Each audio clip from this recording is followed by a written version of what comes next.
कल्पना कीजिए, आज से लगभग 500 वर्ष पहले की एक सुबह। वृंदावन के निकट यमुना का निर्मल जल कल कल बह रहा है। किनारों पर कदम के वृक्ष खड़े हैं। जल इतना स्वच्छ है कि उसमें आकाश का प्रतिबिंब साफ दिखाई देता है।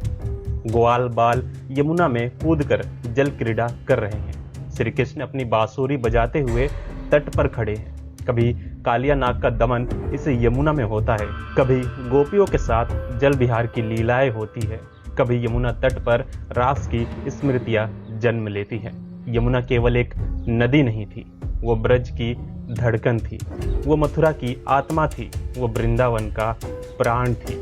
लेकिन आज यदि आप मथुरा या वृंदावन के कई घाटों पर खड़े होकर यमुना को देखें तो मन में एक प्रश्न उठता है, क्या ये वही यमुना है?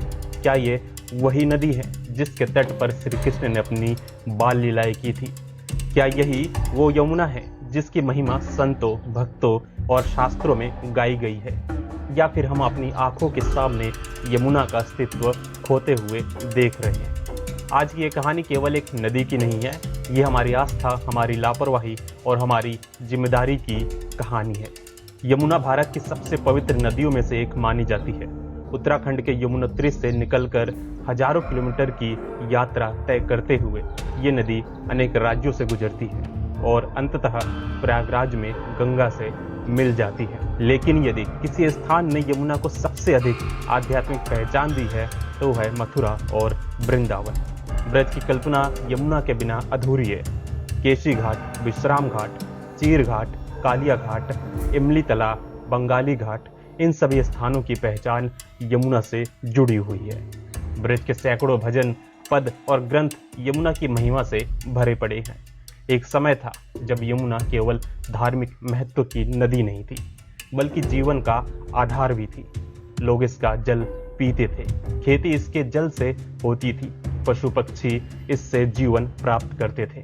घाटों पर स्नान होता था, संत इसके किनारे साधना करते थे। लेकिन धीरे धीरे परिस्थितियां बदलने लगी।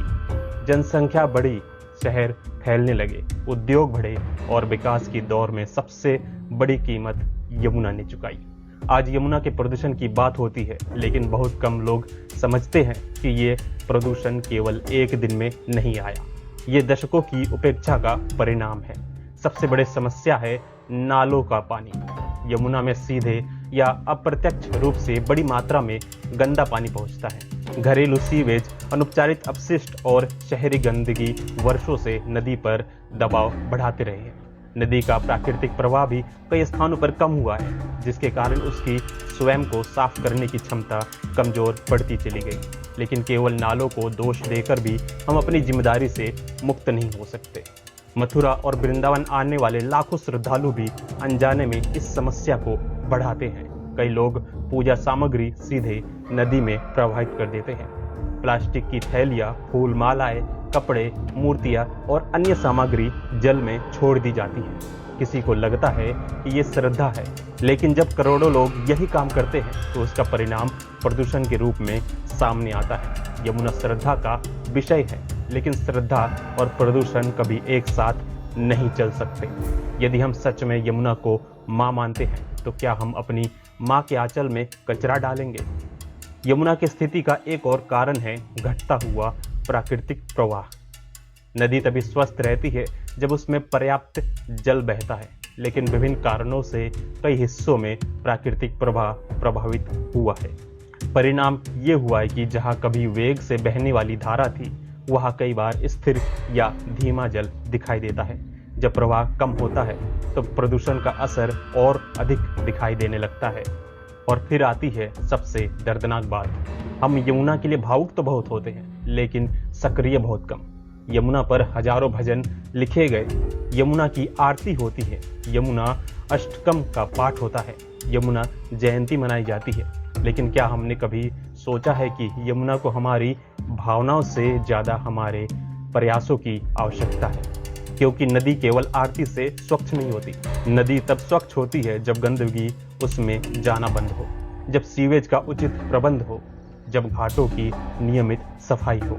जब लोग प्लास्टिक का उपयोग कम करें, जब प्रशासन और समाज मिलकर काम करें, और सबसे महत्वपूर्ण बात, जब लोग समस्या को अपनी समस्या समझें। आज यमुना की स्थिति केवल पर्यावरण का मुद्दा नहीं है, ये संस्कृति का मुद्दा है, ये इतिहास का मुद्दा है, ये भविष्य का मुद्दा है। क्योंकि यदि यमुना नहीं बचेगी तो ब्रज की पहचान भी अधूरी हो जाएगी। कल्पना कीजिए कि आने वाले 50 वर्षों बाद कोई बच्चा वृंदावन आए और उससे कहा जाए कि यही श्री कृष्ण ने जल क्रीड़ा की थी, लेकिन उसके सामने एक प्रदूषित नदी हो। क्या वो उस गौरव को महसूस कर पाएगा? क्या वो उस दिव्यता को समझ पाएगा? शायद नहीं। और यही कारण है कि यमुना को बचाना केवल पर्यावरण संरक्षण नहीं है, ये हमारी सांस्कृतिक स्मृति को बचाना है, ये हमारी आध्यात्मिक विरासत को बचाना है। लेकिन अभी भी सब कुछ समाप्त नहीं हुआ है। आज भी यमुना के किनारे हजारों लोग सेवा कर रहे हैं, कई संगठन सफाई अभियान चलाते हैं, कई संत और सामाजिक कार्यकर्ता जागरूकता फैलाते हैं, कई ब्रजवासी अपने स्तर पर योगदान दे रहे हैं। लेकिन ये लड़ाई कुछ लोगों की नहीं हो सकती, क्योंकि समस्या भी बहुत बड़ी है और समाधान भी सामूहिक होगा।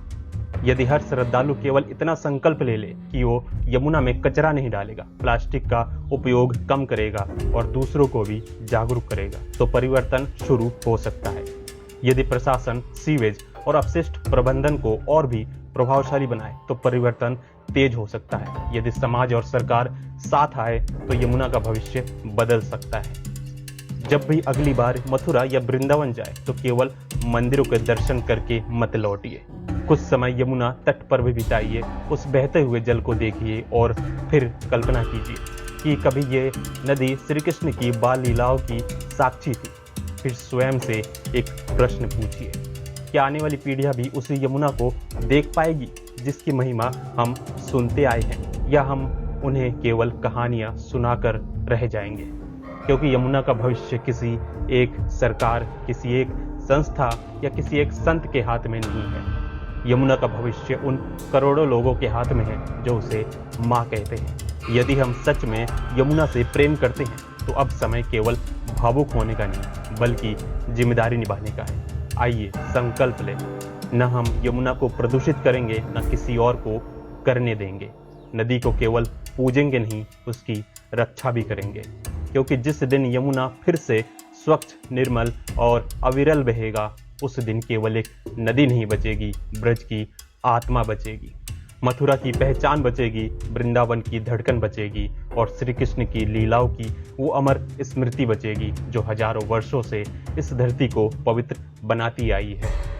जय श्री यमुना महारानी, जय श्री राधे।